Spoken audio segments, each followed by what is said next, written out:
ब्रेकराज अस्मिता में आपका एक बार फिर स्वागत है। पुनर्वास एक बहुत बड़ी चुनौती है और हर साल जिस तेजी से ऐसी लड़कियों की संख्या बढ़ती जा रही है, उतनी ज्यादा जिम्मेदारियां इनके पुनर्वास में लगी संस्थाओं पर आन पड़ी है। एक सर्वे में ये साफ तौर पर निकल कर आया कि कुछ गिनी चुनी लड़कियां ही एक आम औरत की जिंदगी जी पाती है। एक अरसे के बाद घर लौटने पर घर व समाज दोनों ही कहीं न कहीं इनसे आंख चुराते हुए महसूस होते हैं।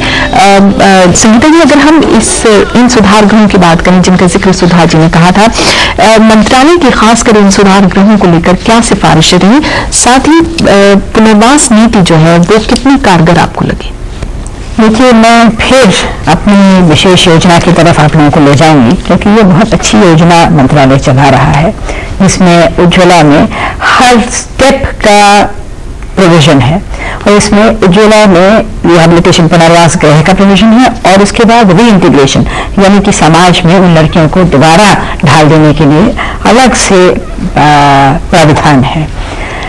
जहाँ तक सुधार गृहों उज्ज्वला के गृहों का सवाल है, मैं बताना चाहूंगी आपके ऑडियंस को भी और इनवाइटेड ऑडियंस को भी कि इन सुधार गृहों के लिए सरकार ने ये प्रबंध किया है, उज्ज्वला के सुधार गृहों के लिए प्रबंध किया है कि उसमें लीगल असिस्टेंस मिल जाए, मेडिकल असिस्टेंस मिल जाए, इमीडिएट रिहेबिलिटेशन के लिए जो जो चीज़ें ज़रूरत हो और जो इमीडिएट ज़रूरियात की चीज़ें हमें मिल जाए। और जैसा कि मैंने कहा कि वोकेशनल ट्रेनिंग का भी प्रबंध है हमारी, क्योंकि ये योजना जैसा मैंने बताया गैर सरकारी संस्थाओं के माध्यम से चलाई जाती है और राज्य सरकार के रिकमेंडेशन पर उनका गैर सरकारी संस्थाओं को पैसा दिया जाता है।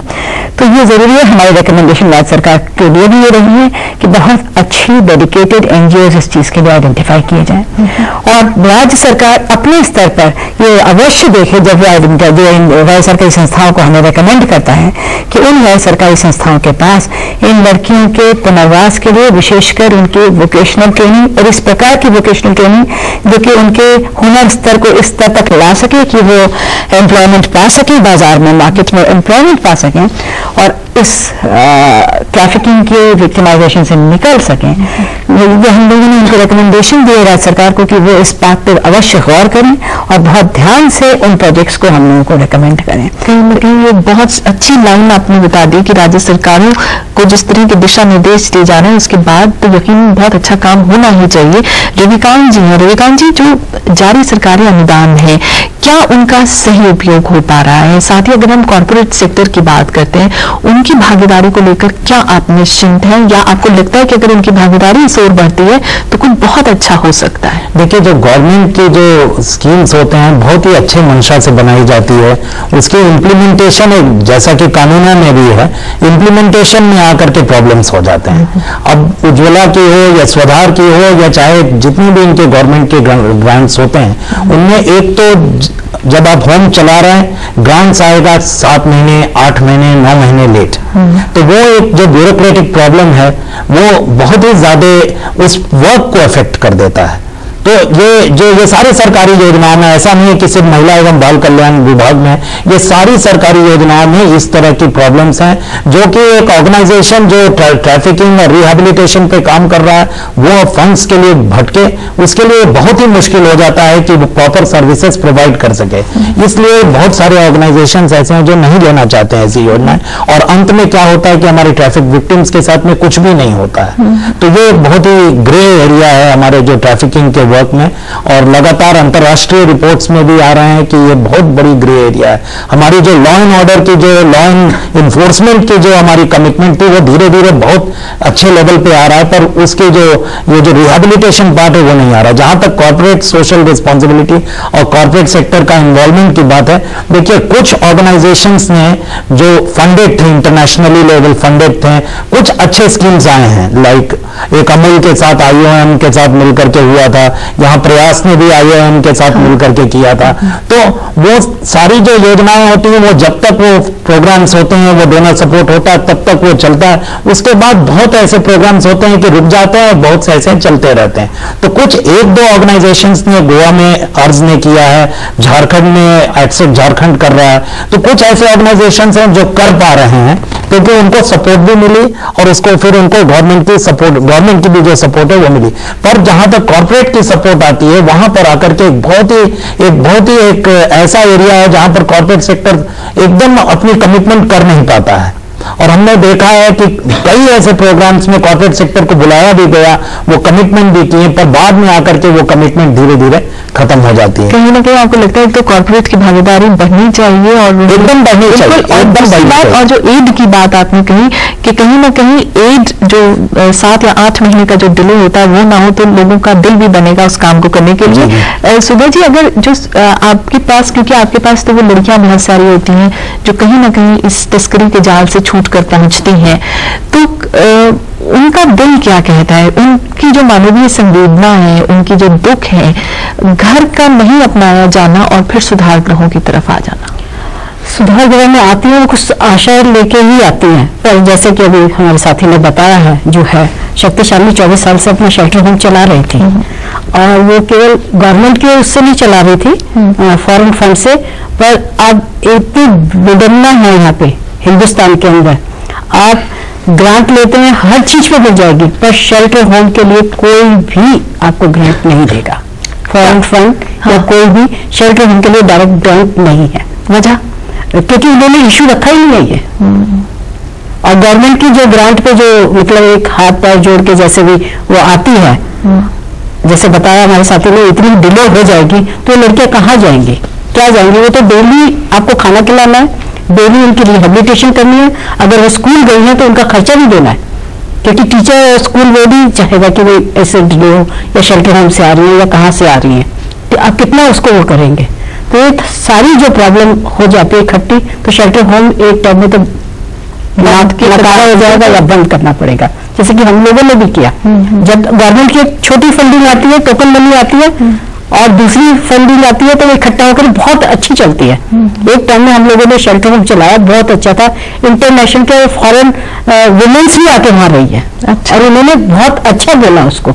जब बीच में क्राइसिस आया, फंडिंग सारी खत्म हो गई, इवन गवर्नमेंट का भी जब इतना डिले हो गया, हमने लेने से मना कर दिया, और कुछ उनके ये भी था कि ऐसा करिए वो करिए, कि ट्रेन है ये, शेल्टर होम की लड़के से बोलते हैं ये ट्रेन है, आप प्लेटफॉर्म पे बैठे हैं, जैसे ही डब्बा आएगा आप बैठिए और चले जाइए, क्योंकि ये शॉर्ट स्टे होम था।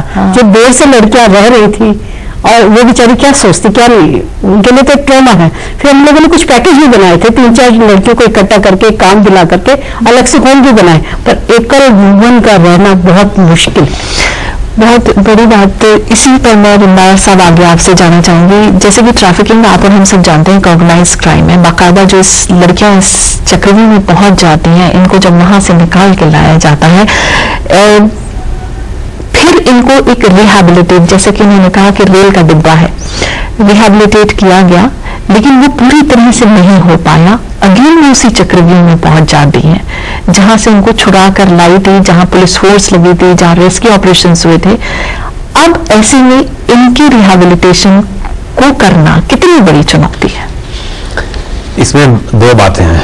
पहला बात है कि चुनौती कहां तक चुनौती है? चुनौती तो है ही, जो रिहैबिलिटेशन के नाम पर चले आए, उनका सही रिहैबिलिटेशन नहीं होने पर वापस ट्रैफिकिंग हो जाती है।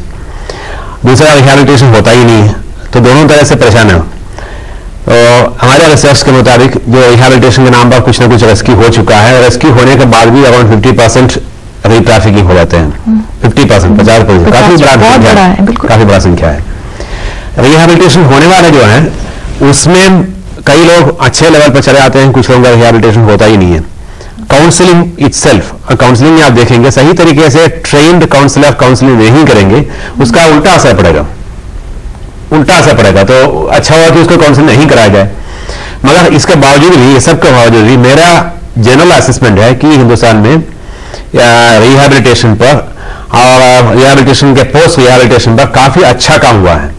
एक नमूना मैं दिखाना चाहूंगा। ये एक कॉर्पोरेट सेक्टर के साथ मिल्क पार्लर में उन्होंने नौकरी दिलवाया। ये लड़कियों को फोटोग्राफ में क्लोज फोटो नहीं करते हैं ताकि उनका मीडिया में परेशानी नहीं हो, अब कल उनका आइडेंटिटी प्रोसेस हो जाए। ये है दूसरा, एक हॉस्पिटल है जहां पर नर्सिंग असिस्टेंट का काम कर रही है, अनट्रेन्ड बच्ची है मगर ट्रेनिंग दिया गया। ये एक पुलिस ऑफिस, बड़े पुलिस ऑफिस है जहां पर करीब 10,000-15,000 स्टाफ है। वो उनके कैंटीन का पूरा चला रहा है महिला, खाना पकाती है। हाँ, खाना पकाती है, चाय पिलाती है, सब महिला है, यही सब महिला, ये ट्रैफिक महिला है। ये देखिए, ये अपने खुद गाड़ी चला रही है और एक बहुत अच्छा लॉन्ड्री चला रही है। लॉन्ड्री में जानते हैं, लॉन्ड्री में करीब 170 महिलाएं काम कर रही हैं। 170 महिलाएं काम कर रही है। अब आप देखिए इस फोटो में, देखिए ये बच्चियां जो बैठे हैं ये जेरी का काम कर रही है। अब ये सभी महिला ऐसी महिला है जिनका रेस्क्यू किया गया और रिहैबिलिटेशन इसी में हुआ है। अब अच्छा काम कर रही है। आप सोचिए ये पुल बना रहा है, इस पुल में महिला क्या करेगी? नॉर्मली हम सोचेंगे इस पर महिला को कोई काम नहीं है, मगर यहां देखिए महिला काम कर रही है, मेसन का काम कर रही है। इन महिलाओं को मेसन का ट्रेनिंग दिया गया और पुरुषों जैसे बराबर है। ये पुरुषों को नहीं पता है कि महिला कौन है, सिर्फ महिला को मालूम है। उनके कंपनी के तरफ से टॉप इंटरनेशनल कंपनी है, टॉप एग्जीक्यूटिव को मालूम है कि महिला कौन है, किसी को अनाउंस नहीं कराया। अब लास्ट में आपको दिखाना चाहूंगा, ये बच्चियां आप देखिए कितना अच्छा लगता है, बहुत अच्छा ड्रेसेस में बकायदा। ये महिला जो है ये ट्रैफिकिंग होने के बाद रिहैबिलिटेशन नहीं, होने के पहले रिहैबिलिटेशन हो जाता है। ये सिक्योरिटी में गई है। हाँ, ये देखिए आपको ये सैल्यूट कर रही है। क्या बात है, ये तो एक बहुत अच्छा उदाहरण है अगर ऐसे देखा जाए। और ऐसे, लेकिन ऐसा ये मौका ना ऐसा कितनी लड़कियों को मिल पाता है, ये एक बहुत बड़ी बात है। एक सवाल है हमारे पास, आप अपना पूछिए सवाल। मैम, मेरा सवाल संगीता मैम से है। आप बाल विकास मंत्रालय से जुड़ी हुई हैं। मैं भी एक कैलकाटा से मैं आया हूँ। मैं एक NGO से ताल्लुक रखता हूँ। वहाँ पे सिर्फ महीने का 50,000 रुपये दिया जाता है। आप हमें बताइए कि सब ये सब पेपर में ही फिगर है या देने को भी कुछ होता है? क्योंकि सरकार तो बड़े बड़े वादे करती है पर देते कुछ नहीं है। मुझे बड़ा अफसोस है कि आपका एक्सपीरियंस कुछ नेगेटिव है और बड़ी यंग एज में आप बहुत ही उदास और उदासीन साउंड कर रहे हैं, लेकिन ऐसा है नहीं। जैसे मैं यही इसी चीज का उदाहरण नहीं, जो पुनर्वास योजना है हम लोगों की, इसमें एक प्रोजेक्ट को लगभग 22 से 23 लाख रुपए दिए जाते हैं इन सब कार्यक्रमों को पूरा करने के लिए। मैम, उसके लिए तो हम लोगों को, क्योंकि हमारा जो है वो प्राइवेट से है थोड़ा, तो इसके वजह से सरकार के पास अगर हम लोग जाते हैं, हमारे संस्था के लोग, तो बोलते हैं आपका प्राइवेट है, आपको अगर हम देंगे तो आप सही से यूटिलाइजेशन नहीं कर पाएंगे। तो इसमें क्या हमारी गलती है मैम अगर हम लोग प्राइवेट NGO चलाते हैं? नहीं, मैं इसको स्पष्ट कर देना चाहूंगी। गैर सरकारी संस्थाएं तो गैर सरकारी संस्थाएं ही है, लेकिन जब भी सरकार, भारत सरकार या राज्य सरकार, भारत सरकार अमूमन राज्य सरकार के माध्यम से देती है, उनके रिकमेंडेशन भी देती है, और जब भी भारत सरकार कोई भी अनुदान देती है तो वो ये जरूर उसके कुछ कंडीशंस होती हैं जो कि लाजमी हैं। और इन कंडीशंस में अमूमन ये होता है, जैसे हम लोगों ने अपने मंत्रालय में रखा है कि कोई भी गैर सरकारी संस्था जो अनुदान चाहती है किसी भी कार्यक्रम को करने के लिए, कम से कम 3 साल से कार्य कर रही हो उस क्षेत्र में।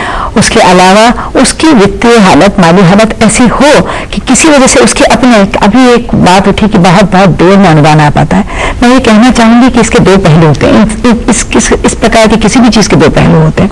हो सकता है, मैं ये नहीं कहूँगी, हो सकता है हम लोगों के स्तर पर भी कुछ प्रोसीजर्स में डिले हो जाता हो, लेकिन अक्सर ये भी होता है कि हमें जो यूटिलाइजेशन सर्टिफिकेट चाहिए होता है संस्था से, जिसको पैसा दे, वो संस्था समय से अपना यूटिलाइजेशन सर्टिफिकेट नहीं दे पाती है। तो इन कारणों से भी कभी कभी अनुदान मिलने में समय लग जाता है।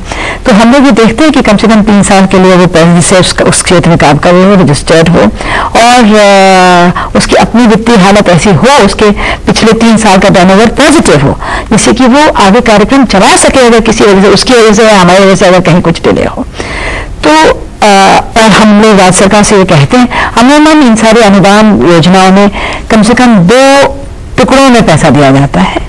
तो हम लोग राज्य सरकार से ये कहते हैं कि वो बराबर इस चीज को मॉनिटर करें और समय से पैसा रिलीज करवाएं। हमारा प्रयास यही रहता है। कहीं ना कहीं आपको भी लगता है कि NGOs की भूमिका रहनी चाहिए, बराबर जो कागज मांगे जा रहे हैं उनको वो पहुंचाए, तभी सरकार उनकी मदद कर पाएगी। मानव तस्करों के चंगुल से छुड़ाई गई बहुत सी लड़कियों का पुनर्वास हो पाया, और बहुत सी लड़कियों का पुनर्वास करवाने के बावजूद भी पुनर्वास नहीं हो पाया। घरों को वापस भेजी गई लड़कियों को खुद घर वालों ने दोबारा बेच दिया, या अपने की तलाश में पहुंची अपनी ही बेटी को पहचानने से इनकार कर दिया। क्या इसे सामाजिक विडंबना माना जाए, नियति माना जाए, या बदकिस्मती? हाजिर होते हैं एक छोटे से ब्रेक के बाद। आप रहिएगा अस्मिता में।